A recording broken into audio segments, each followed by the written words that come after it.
Okay, if you want to do the activity for 1 through 5, it's a good activity to kind of help you see and have a tactile thing to touch. But you cut an index card in half, you label the sides. As you drop down a perpendicular, you get 2 additional triangles like this. And as we rotate it, like it says in step 5, I could turn them, and you'll notice, as we kind of reflect, etc., we get 3 similar triangles. You may say to yourself, well, why are these similar? They all have a right angle, and then you'll notice these two triangles both have angle A, so by angle, they're similar. And these 2 triangles both have angle B, so they are also similar by angle. And if these 2 are both similar to the big one, they have to be similar to each other. So now let's go ahead and write some proportionality statements to represent the relationship between the sides. So let's start with kind of these smaller ones, because you'll notice they have a side missing on each one, so we can only use 2 of the sides. So if I compare side B, over here that compares to side C, and then side Y compares to over here. Be careful, this is side B as well, right? But it's like upside down, so you gotta be really careful. Okay, if I can now use the small triangle, I have side A compares to side C in this big one. You'll notice I can't really compare it to this middle triangle because then the X and Y aren't on the same sides. But then X is on the same side as A. You could have written these slightly different, like you could have done A over X is equal to C over A. That is equal proportion. So it says solve one of your proportions for X and the other one for Y. So if I solve this for X, I would go ahead and cross multiply. So I'd get A squared equals X times C. Divide both sides by C. A squared divided by C equals X. And if I do the same thing over here, cross multiply to get B squared equals Y times C. Divide both sides by C. B squared over C equals Y. So now it says, okay, let's notice something here. We want to prove, they're actually going to prove the Pythagorean theorem. Remember, A squared plus B squared equals C squared with these triangles? And I actually want to go back to what we were doing. So while it was not what X actually equals, notice how we have A squared is equal to XC. So let's just start manipulating this. A squared plus B squared.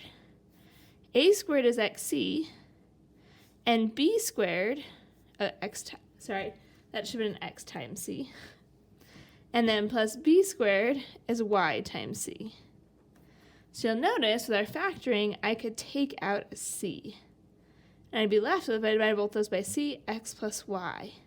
And I said, remember, hey, if we go back to our picture up top, this C was equal to Y plus X. So they're saying you could replace Y plus X with C, so C times C equals C squared. So that's another way to kind of prove the Pythagorean theorem is with those similar triangles. What I want us to do, though, as a little follow-up here, is use your set of triangles to help you prove the following two theorems algebraically. For this work, you'll want to label the altitude of the original triangle's right triangle Z. So they're saying label this Z. Okay, so now we will, as we rearrange these triangles, have all 3 sides labeled. Okay, so write some proportionality statements involving Z. So like, let's say I start with Z on this middle one. Z over A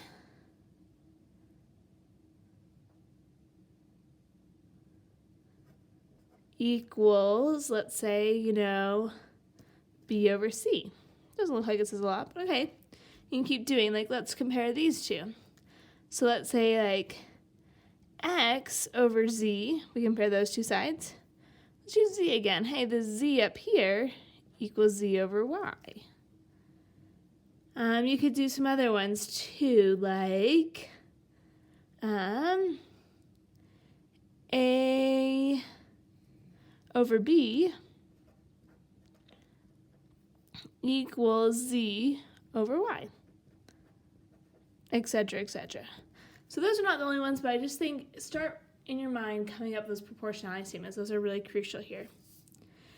As we do that, we'll start to get some things that are called the geometric mean. The geometric mean is a special type of average where we multiply, right? The arithmetic means when you add it all together and divide by how many you have.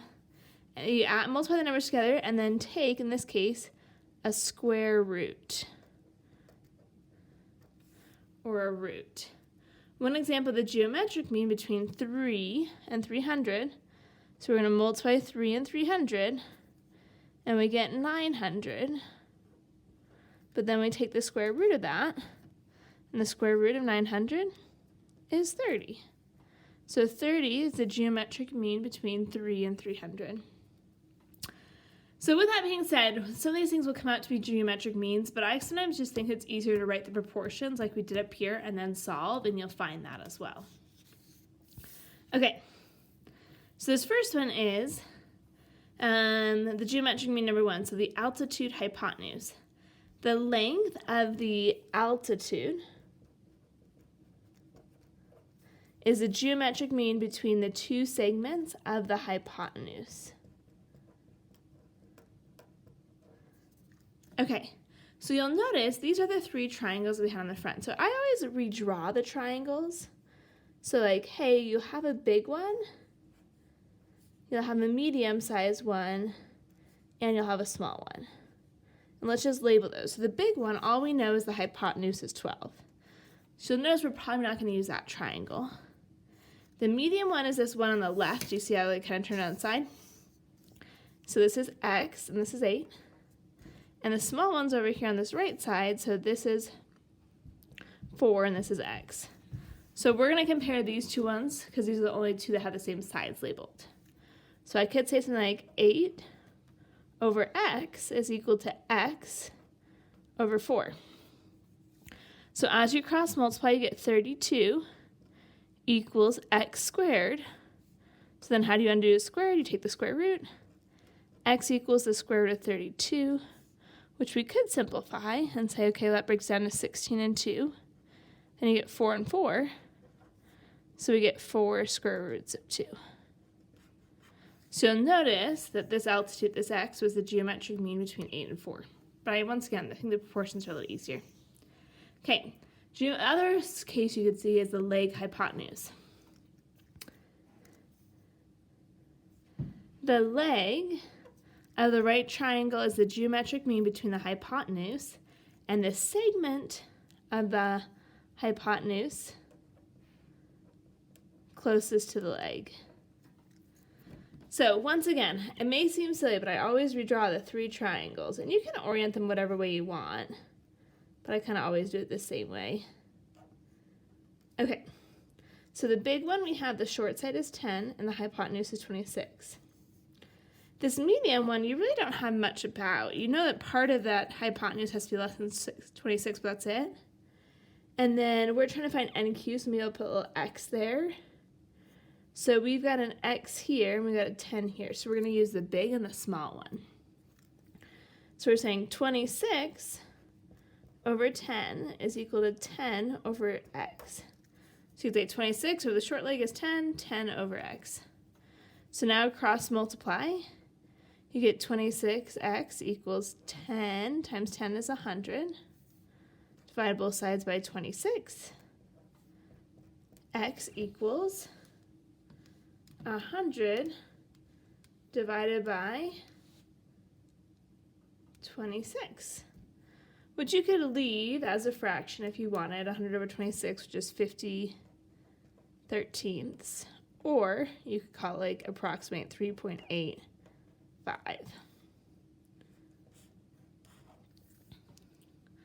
Okay, let's do it again. We got another one over here. So, redraw your 3 triangles.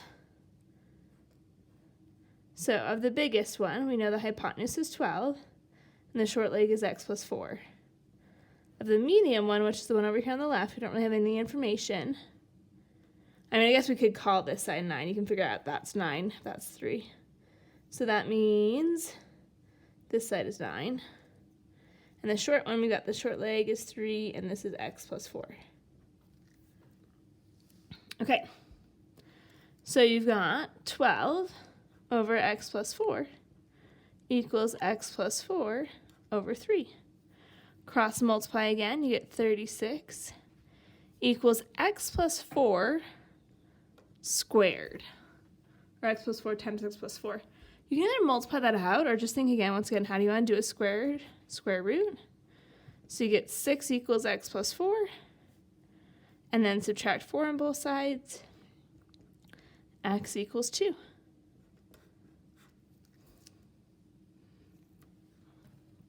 All right. So you'll notice that these are the geometric mean, right? You're multiplying the two other sides and then you're taking the square root of it. However, personally, I think it's easier to redraw.